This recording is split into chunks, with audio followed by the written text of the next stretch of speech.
Imagine walking into a store for a $4 gallon of milk and walking out 30 minutes later with a $120 receipt and a bag full of things you never even knew you wanted. Most people think this is just bad discipline. They think they're just hungry, or maybe they just liked the look of those organic avocado chips on the end of the aisle. But here is the cold, hard financial truth. You didn't choose to buy those chips. You were hunted. The moment you stepped onto that linoleum floor, you entered a multi-billion-dollar laboratory designed by world-class psychologists with one single goal: to bypass your logic and drain your bank account. Today, we're going behind the sliding glass doors to reveal the invisible traps hidden in plain sight. By the end of this video, you will never look at a grocery store the same way again, and you might just save $5,000 this year because of it. We like to think of ourselves as rational consumers. We were taught that shopping is a simple exchange. You have a need, you find the product, you pay the fair price, and you leave. But in the old days, that might be true. But in 2026, the supermarket isn't a service, it's a sophisticated spending machine. Think about the last time you went to the store. Did you notice how you almost always enter on the right side and move counterclockwise? Or how the fresh produce is the very first thing you see? There's a reason for that. Bright colors, greens, reds, and yellows, trigger a freshness response in your brain. It makes you feel healthy. And then there's the mist. You know, those little nozzles that spray water on the kale every 10 minutes? Psychologically, that dew makes the vegetables look like they were just picked from a farm. But biologically, that water actually makes the vegetables rot faster and adds extra weight when you go to pay. You're paying for water weight and a feeling of freshness. Once you've put some healthy spinach in your cart, your brain gives you a moral pass to buy junk later. You've been good, so now you can be bad. It's a psychological trick called attribute transference, and the stores have spent decades perfecting it. Think about your own kitchen for a second. When you run out of milk, where is it? Usually in the fridge, right? But in the store, that milk is hidden at the absolute furthest corner from the entrance. They make you walk past the entire inventory of the store just to get the one thing everyone needs. It's not an accident, it's a gauntlet. Now, let's talk about the silent frustration. You're doing everything right. You're working 40 hours a week, you're trying to invest, you're trying to build a future. But every Friday, you see that grocery bill creeping up. $150, $200, $250. You blame inflation, and sure, inflation is real, but the system is using that inflation as a smokescreen to pull more money out of your pocket through strategic friction and price anchoring. Have you ever seen a buy 10 for $10 sign? Your brain locks on to the number 10. You think, I have to buy 10 to get the deal. In reality, they are usually $1 each anyway. But because of that sign, Bob, who only needed 1 loaf of bread, now has 5 in his cart. And then there are the floor tiles.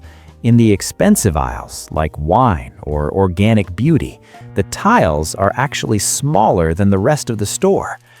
It sounds crazy, right?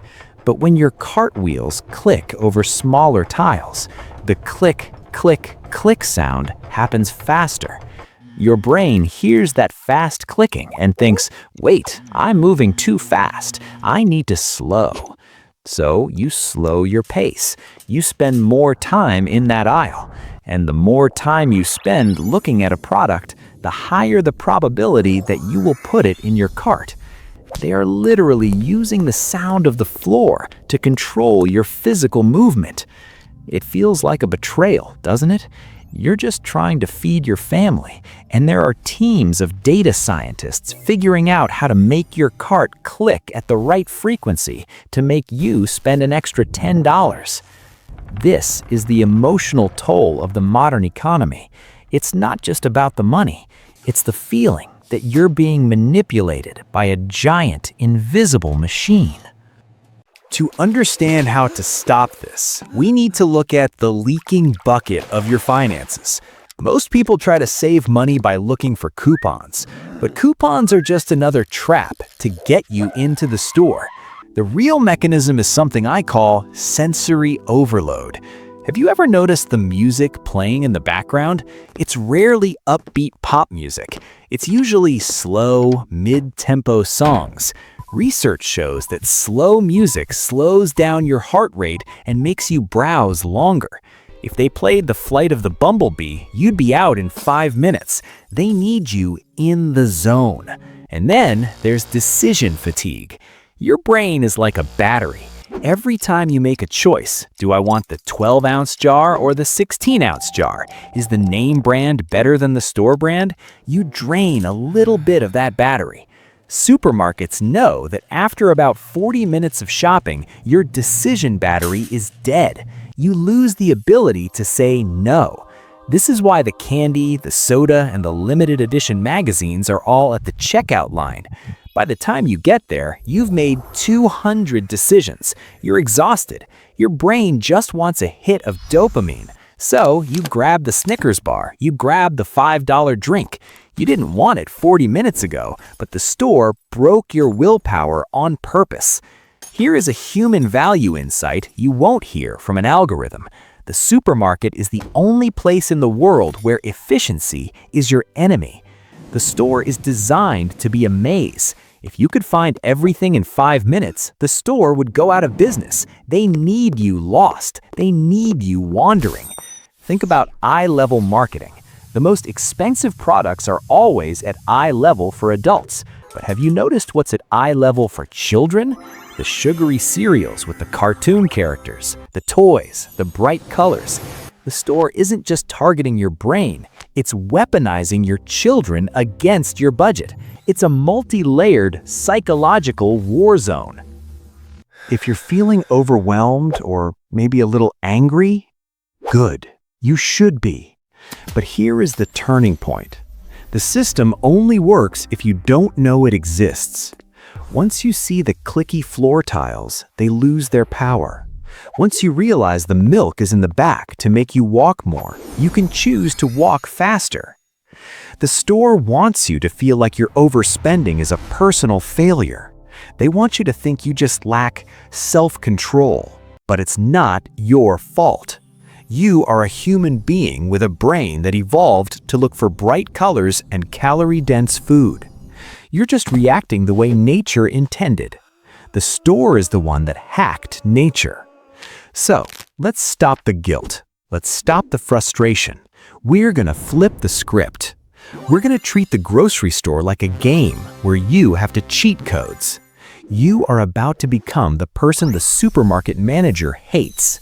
The person who gets exactly what they need, keeps their money, and leaves without a single impulse buy.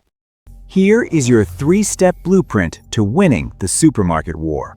Step 1, the pre-game ritual. Never, ever shop hungry. I know, you've heard it before, but do you know why? When you're hungry, your brain produces a hormone called ghrelin. Ghrelin doesn't just make you want food, it actually makes you value all objects more.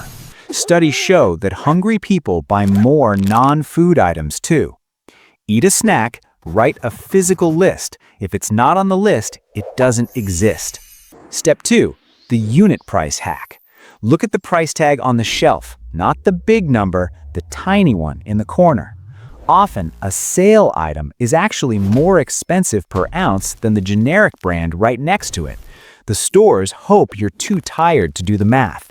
By looking at the unit price, you strip away the marketing and see the raw value. And here's a secret. Force yourself to look at the very bottom and the very top shelves. That's where the value brands are hidden. If you have to bend your knees to reach it, it's probably a better deal. Step 3, the basket versus cart strategy.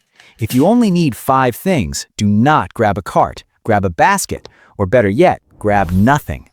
Carts have grown by 40% in size since the 1970s. Why? Because a half-empty cart makes your brain feel incomplete. You subconsciously try to fill the void. And here is a bonus tip. Use the self-checkout, but pay with cash if you can. It makes the pain of paying feel real. Swiping a plastic card feels like nothing. Handing over $20 bills feels like losing something. I want to hear from you in the comments. What is the one guilty pleasure item that always seems to jump into your cart no matter how hard you try to resist? Let's expose the brands that have the best hooks on us. The grocery store is a multi-billion-dollar machine designed to make you feel like you're in control while it picks your pocket. But now, the invisible hand has been revealed. You have the list, you have the bottom shelf rule, and most importantly, you have the awareness. Every dollar you don't spend on a tactic is a dollar you can put into your real future. But the supermarket is just one part of the trap. Have you ever wondered why your savings account is actually designed to make you lose money over time? In my next video, we're going to look at the banking lie and how the place you trust with your money might be the one stealing it the fastest. Click here to watch the breakdown of the inflation tax, and I'll see you in the next one.